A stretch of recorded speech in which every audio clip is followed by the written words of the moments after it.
Diriwayatkan oleh Imam Ahmad bin Hanbal dalam musnadnya bahwa ada seorang laki-laki yang bernama Nuaiman.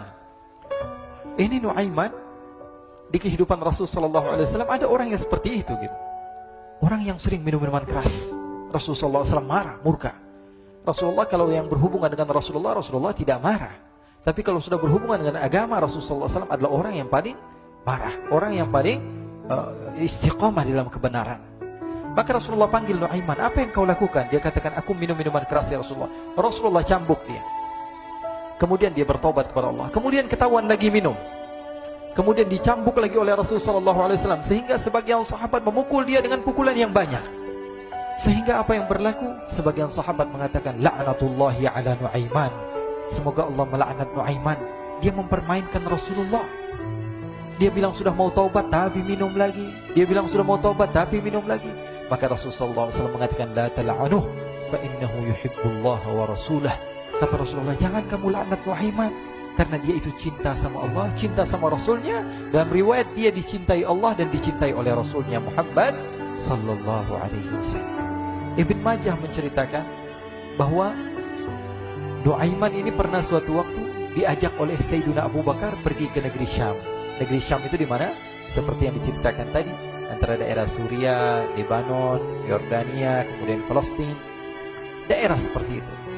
Umumnya orang Quraisy pada masa itu mereka memiliki rihlah berdagang, membeli dagangan ke Syam, kemudian dijual lagi di kota Makkah.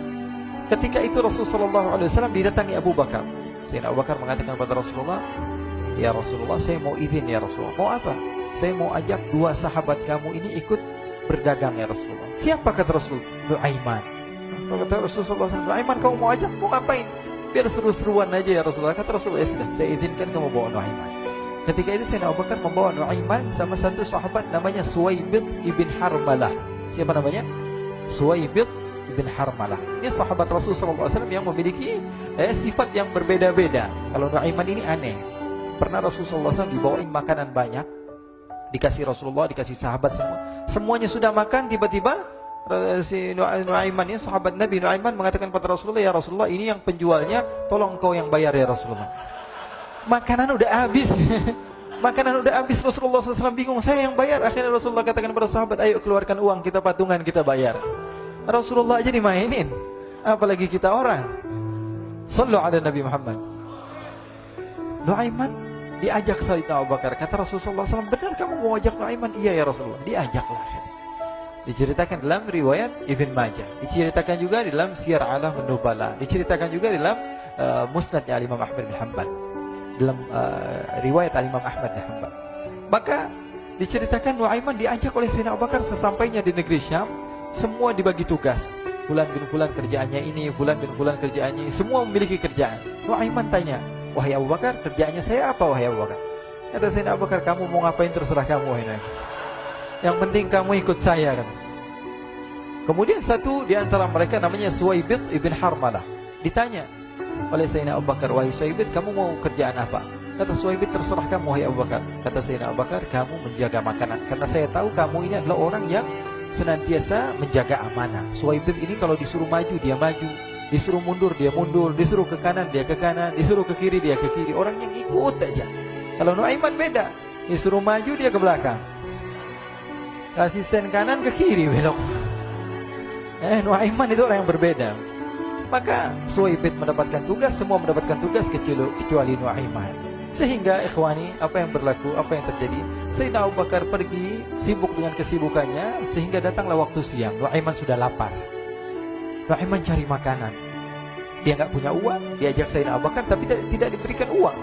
Sehingga dia cari-cari makanan. Dia tahu Suwaibid yang jaga makanan. Dikatakan, wahai Suwaibid, saya mau makan, berikan kepada saya satu roti saja. Yang terpenting apa? Saya makan sekarang, saya sudah lapar. Kata Suwaibid, ya Allah Nuaiman, kita tunggu Abu Bakar saja sehingga dia datang, karena ini amanat. Amanat dari Abu Bakar, saya tidak boleh berikan kepada siapapun kecuali atas izin Abu Bakar. Kata Nuaiman, kasih saya makanan, kalau tidak saya bikin masalah sama kamu. Merah wajahnya Suwaibid, karena dia tahu, jangankan saya, Rasulullah jadi mainin. Bingung, apa yang harus saya lakukan? Akhirnya Nuaiman bilang, gampangannya aja, kata Nuaiman, kamu kasih saya makanan, atau kalau tidak saya bikin masalah sama kamu. Bingung Suhaib pikir panjang. Setelah itu dia katakan, ya sudah Nuaiman, saya tetap mau jaga amanah Abu Bakar, karena saya takut ini adalah perintahnya Allah, perintahnya Rasulullah SAW, dan perintah daripada Abu Bakar, sahabatnya Nabi. Kata Nuaiman, kalau memang begitu kamu maunya, ya sudah, berarti kamu ngajakin berantem sama saya. Nuaiman pergi ke pasar. Dia cari-cari tempat penjualan hamba sahaya. Dia lihat-lihat beberapa hamba sahaya. Ini berapa harganya? Ini katanya 10 qalanes. Ini berapa? Ini harganya hitungan orang zaman dahulu. Kita sih hitung seperti dirham, berapa ratus dirham gitu. 200 dirham. Yang ini berapa? 300 dirham. Yang ini berapa harga hamba sahaya? 300 dirham. Harganya antara 300, 200 sampai 100. Kemudian Nuaiman mengatakan kepada penjual hamba sahaya tersebut, saya punya juga hamba sahaya, tapi saya jual cuma 20 dirham saja, murah. Katanya, apa benar ada hamba saya harganya segitu? Iya, karena dia punya aib, ada kekurangan. Apa? Nanti kalau kalian tangkap, dia bakalan teriak, saya ini bukan hamba sahaya, tapi orang merdeka. Akhirnya semua orang berkumpul mau beli. Ini Nuaiman sama Nuaiman diajak ke Suhaib bin Harmalah tadi. Kata Nuaiman, itu ada orang yang berdiri sedang menjaga makanan, itu hamba sahaya saya, tangkap saja. Oh baik. Diberikan uang 20 dirham, dimasukkan oleh Nuaiman ke kantongnya. Kemudian Suhaib ditangkap. Ketika ditangkap, Suhaib teriak, saya bukan hamba saya orang merdeka. Maka orang-orang tersebut mengatakan, saya sudah tahu kekurangan kamu. Ini memang kekurangan kamu, memang kamu, tapi saya tidak perlu dengan bacot kamu, yang penting kerjanya kamu gitu. Ya kan hamba saya untuk apa? Untuk kerja. Mau dia ngomong apa, mau ngomel, terserah, yang penting dia mau kerja. Akhirnya ditangkaplah Suhaib dan dijual di pasar. Nuaiman punya uang banyak ini. Dia beli makanan, dia beli minuman, dia beli hadiah buat Rasulullah. Dia beli macam-macam di negeri Syam ini. Waktu itu adalah superpower, adidaya, Romawi. Pada masa itu semua barang mahal. Tapi Nuaiman banyak uangnya. Dia belanja ini, belanja itu. Sehingga Sayyidina Abu Bakar pun pulang. Ketika Sayyidina Abu Bakar pulang, Sayyidina Abu Bakar cari, mana ini Suhaib? Kita semua sudah lapar. Kata Nuaiman dengan mudahnya dia mengatakan, sudah saya jual wahai Abu Bakar. Maka Sayyidina Abu Bakar bertanya, apa yang kau lakukan wahai Nuaiman? Diceritakan oleh Nuaiman dengan jujur. Nuaiman ini orangnya apa adanya, tapi nyusahin. Saya jual. Akhirnya dibawa oleh Nuaiman, Sayyidina Abu Bakar pergi ke mana?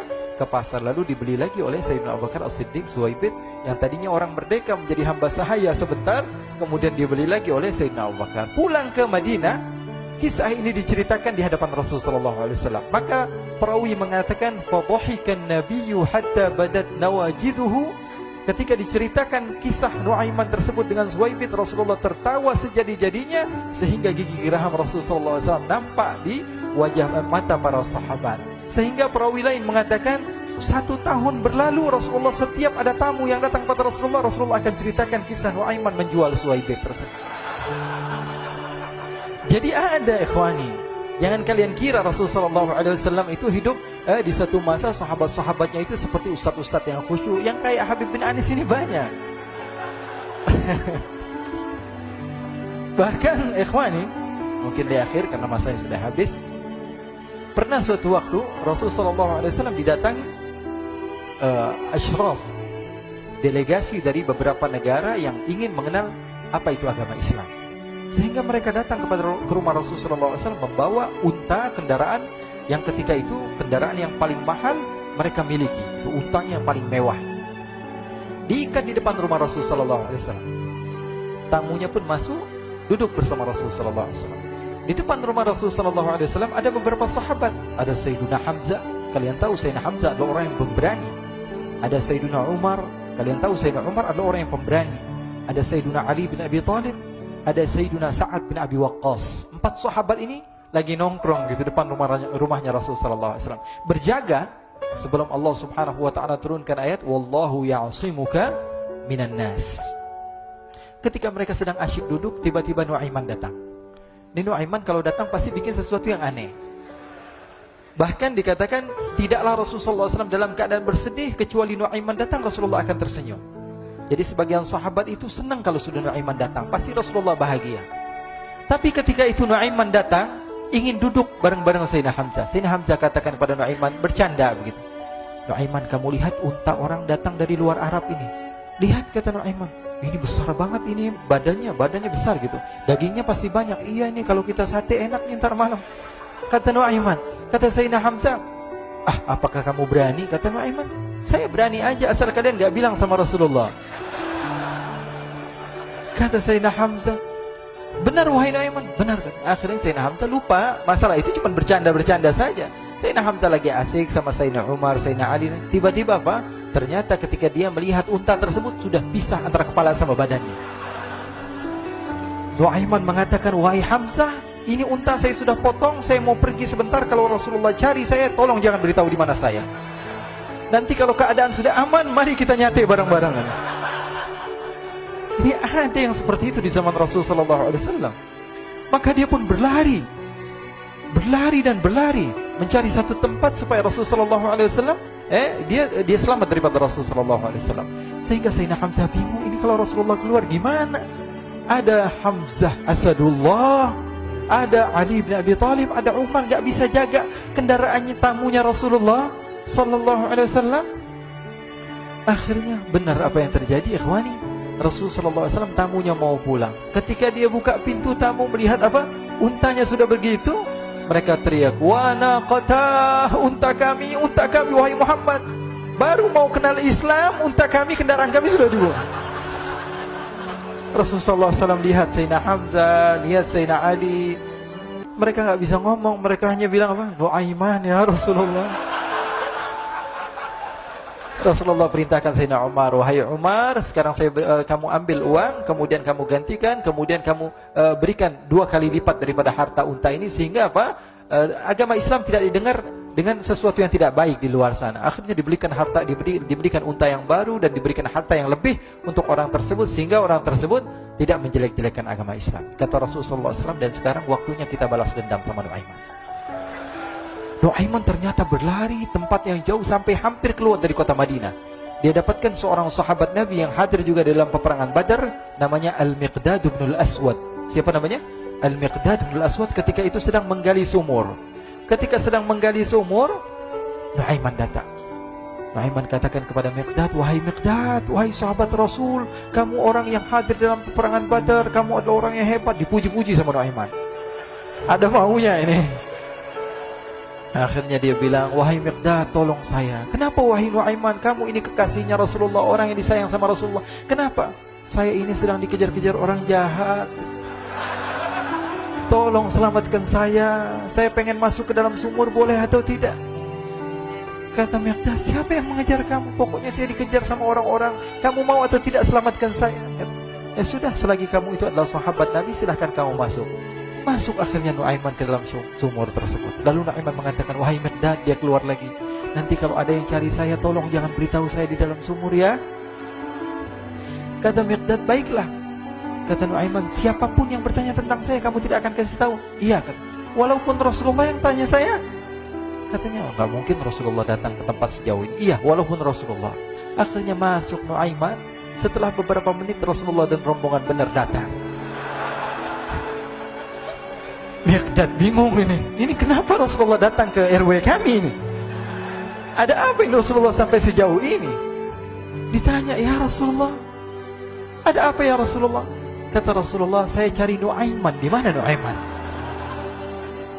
Innalillah, kata Miqdad. Enggak dijawab ini Rasulullah.